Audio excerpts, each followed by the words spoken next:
Today is a critique day, and you think you know how to shoot? You think nobody gonna tell you the opposite? No, they're gonna tell, because I've been criticized a lot. And now, it's my turn, and I'm gonna have lots of fun.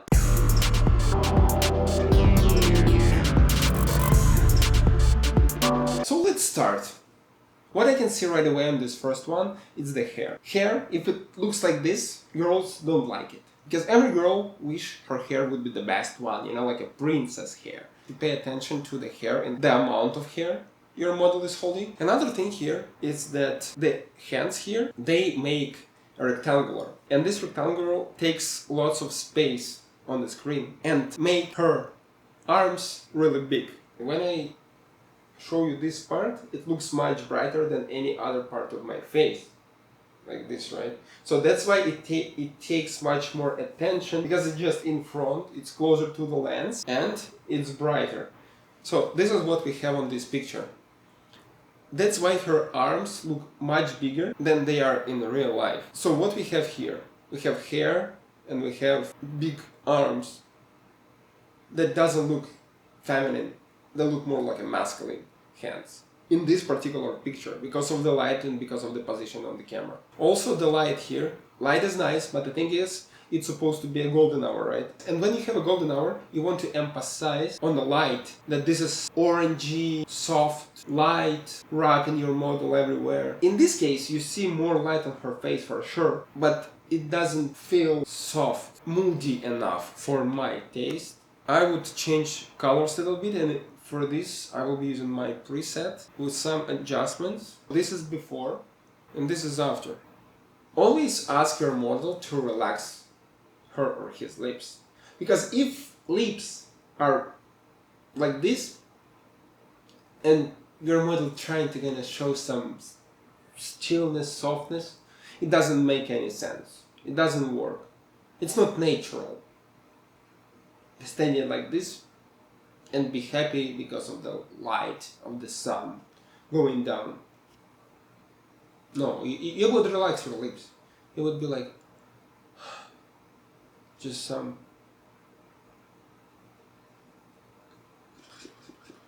softness, like whoa, like wind is everywhere. So this is the emotion, not for my taste.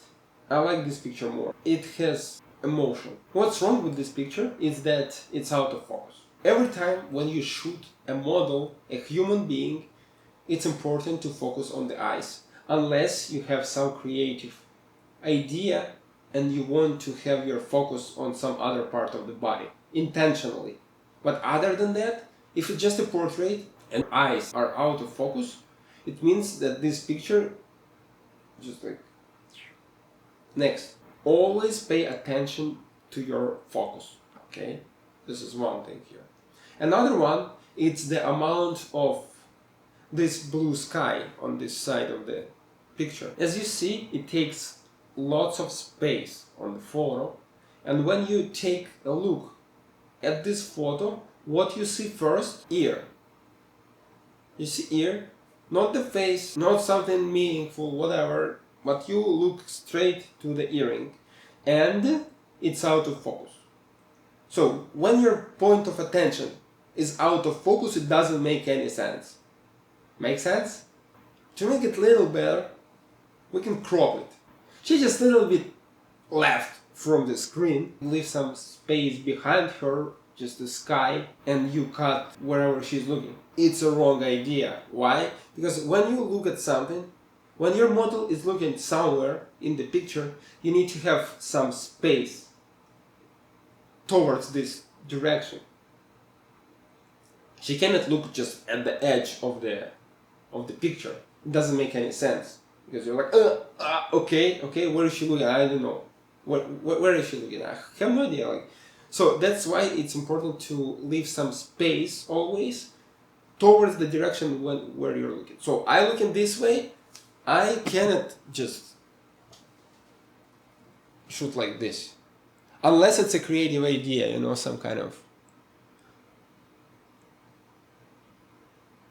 sound like this or sound like this, you know, like in the edge, and you're like, whoa, what?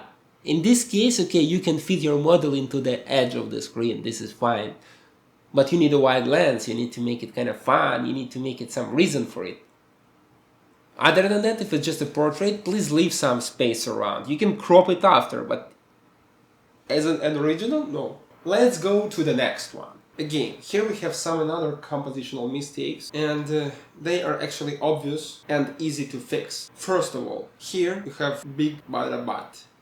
Big barabat, whatever you're gonna call it, like piece of body, that piece of body, you know, it's kind of huge. It's huge, you see? And it's not something that you emphasize on, it's not a boudoir photo shoot or something like this when you want to see these juicy hips laying on the floor, whatever. No, in this case, it's just like, okay, sit somehow and just look at the camera. Doesn't make any sense here because this part is much bigger than her face. The first thing you see is the hand, and then you pay attention to her face because this is a human being and automatically your brain wants to see like who it is. Makes sense. So you see this arm, you're like, oh, okay, arm, okay, and then we can go towards the face. Face is smaller, okay, and what about this part of picture? Like, is it necessary part of this photo? Does this information, visual information, gives me something that I want to see? Something that makes this picture better? Something that elevates the mood of this photo? No. It's just a necessary part of this picture that doesn't make any sense. It doesn't make this girl any more beautiful. One more thing that I want to mention, amount of meat on her hand. She's not overweight model, but in this picture her arm look like it's like she's a big mama. You know what I mean with all this kind of meat here, you know, a lot of them. Everybody has it, but like if you have a lot, it means that you're probably like a big one. Why it happened? Because she put her arm too close to the body. When you squeeze your hand, it automatically becomes flat. You squeeze, it's flat. So it means what? It means tell your model not to press with your hand to the body. Because otherwise it always will look bigger. Okay, if you're like a skinny guy, you don't have any muscles, and you want to impress on Tinder, okay, you can fit your hands like here to find some muscles in your body to make them bigger, kind of. But in this particular case, it doesn't work. It doesn't make any sense at all. Another thing, you see this face? It's a beautiful girl, but there is small butt. Her butt is fine. It's not a good idea to shoot on the highlight side of the face. In most cases, it doesn't work. Why? Because when you have just the highlight side of the face, you end up with just whiteness. Do you see that from nose to ear, we have pretty much the same amount of light and shadow. So it makes it flat. This is how it's called in photography. It's flat. It doesn't give you any kind of volume, any kind of game of light and shadow that you can play with. This kind of flat light makes her face much wider. And what makes the volume in visual art, painting or photography? It's the play of light and shadow. Don't forget about the shadow, okay? It's not about just, oh, I need light everywhere. No, you need to have shadow where you need. Light is just an addition to the shadow, to create this shadow. So your picture look as you want. We're gonna get to this later in my tutorial videos, no worries. Correcting these mistakes will allow you to get much better photos instantly. Thank you guys for watching this video. Please don't forget to like, comment and subscribe. Thank you.